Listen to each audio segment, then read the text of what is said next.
Assalamualaikum warahmatullahi wabarakatuh. Sampurasun. Perkenalkan, saya Rina Hirina. Saya guru PAUD Ganjuang Tandang, Desa Babakan Asem, Kecamatan Cunggiang, Kabupaten Sumedang. Kali ini saya akan bercerita tentang sebuah karya sederhana inovasi pembelajaran yang saya beri nama Sirenggong. Sistem rekayasa edukasi Nyunda, gambaran gagasan olah ngarupa. Awalnya saya sering melihat anak-anak senang ketika ada kegiatan menempel kertas sambil bermain. Tapi saya sadar bahwa mereka perlu melakukan kegiatan yang lebih dari sekedar itu. Salah satunya untuk mereka belajar menyusun suatu kegiatan dengan urutan yang benar dan terstruktur. Karena dengan hal tersebut mereka akan belajar berpikir secara teratur dan terlatih kesabarannya. Saya pikirkan kegiatan apa yang cocok.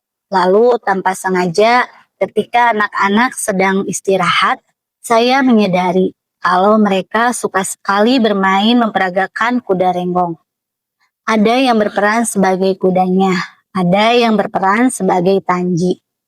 Hal tersebut terjadi karena lingkungan desa ini memiliki kekayaan budaya kuda renggong. Lalu ada beberapa anak juga yang kebetulan orang tuanya memiliki kuda. Akhirnya, saya terpikir untuk mencoba mengajak anak-anak membuat miniatur kuda renggong dari kardus bekas. Mula-mula saya membuat desain gambar perbagian tubuh dari kuda. Lalu saya meminta anak-anak dalam kelompok untuk menghubungkan dan menyusun potongan tubuh kuda tersebut sehingga menjadi satu bagian yang utuh. Ya, tadi kita habis kemana? Kuda kalian tadi lihat kuda kan? Iya, coba ini beda nggak dengan yang tadi kita lihat? Beda. Apa bedanya ini? Bedanya apa? Coba bedanya apa? Beda. Beda nggak? Beda. Nah, kalian mau bikin ini? Hari ini kita akan bikin miniatur kuda renggong dari apa ini? Kardus. Nah.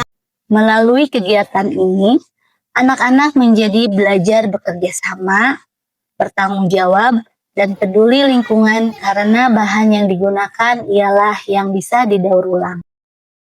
Sirenggong yang saya buat dengan 3 hal utama. Pertama, teknologi dan kurikulum. Nah, pertama-tama kita akan menjiplak dulu badannya. Iya, yang bertugas menempelkan menjiplak dulu ya di kardus bekas. Oke. Silakan.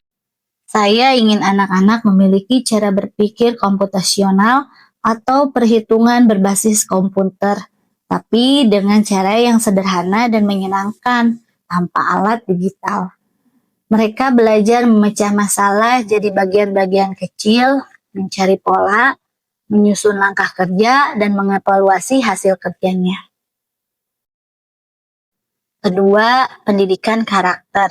Di sini saya memasukkan nilai-nilai Pancawaluya, cager, bager, bener, pinter, tursinger, serta kebiasaan baik dari 7 kebiasaan anak Indonesia hebat. Nilai-nilai ini tidak hanya saya ceritakan, tapi benar-benar mereka alami saat bekerja sama, berbagi, dan menyelesaikan tugas bersama. Ibu, ini punya alat-alatnya nih. Ini. Iya, boleh sebentar. Caranya ibu akan bagi 3 kelompok ya. Cewek. Ibu bagi 3 kelompok. Cowok dan cowok. Ervan, Mita, Halim, dan Arka satu kelompok. Mana? Satu kelompok di sini. Pindah duduknya sini. Ayo, kelompok yang kedua, ibu akan pilih Naila,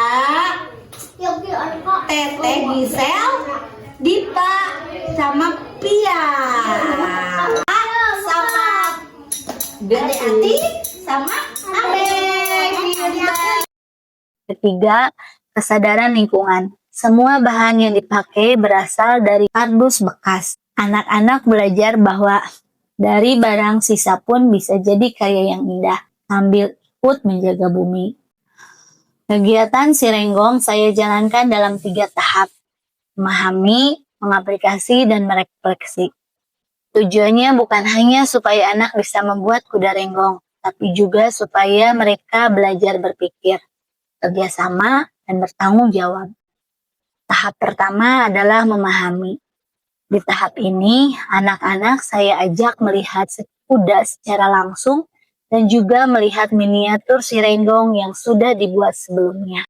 Kami mengobrol bersama tentang bagian-bagian kudanya, mulai dari kepala, badan, kaki, sampai hiasannya. Setelah itu, saya minta menggambar bagian-bagian tersebut dan menyebutkan fungsinya. Dari kegiatan ini, anak-anak belajar memperhatikan dengan teliti dan berpikir langkah demi langkah. Mereka jadi tahu bagian mana yang harus dibuat lebih dulu supaya kudanya bisa berdiri tegak. Pintar Evan ya. Bagus, pintar sekali Naila. Masuk ke tahap kedua yaitu mengaplikasi. Suasananya jadi lebih seru. Anak-anak saya bagi ke dalam kelompok.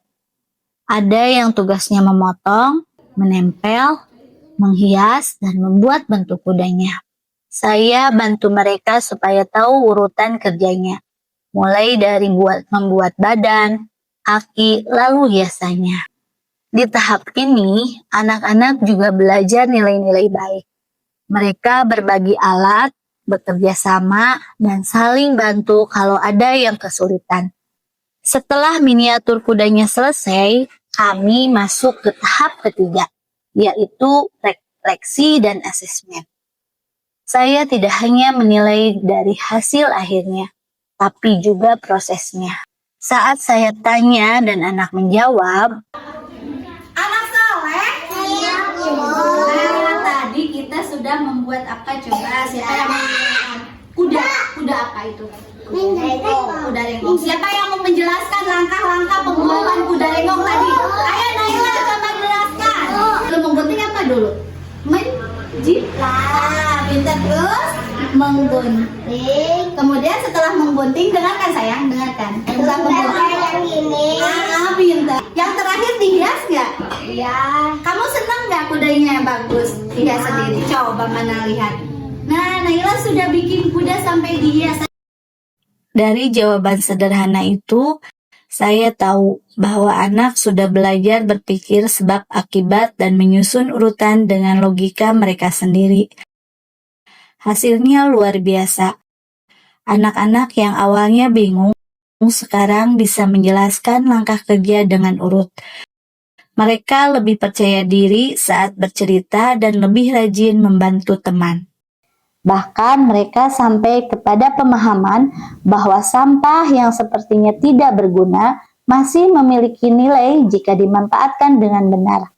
Hal tersebut membuktikan bahwa pembelajaran ini bukan hanya tentang membuat karya, tapi juga menanamkan nilai dan kesadaran sejak dini.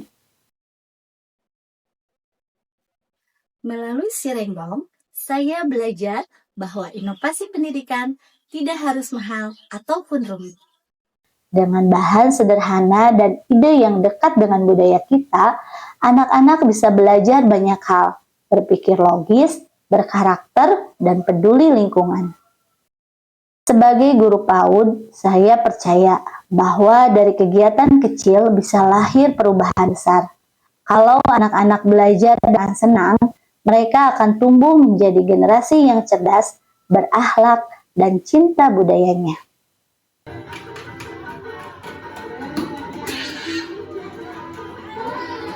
Selamat Hari Guru Nasional 2025. Guru hebat, anak hebat, Indonesia kuat. Wassalamualaikum warahmatullahi wabarakatuh.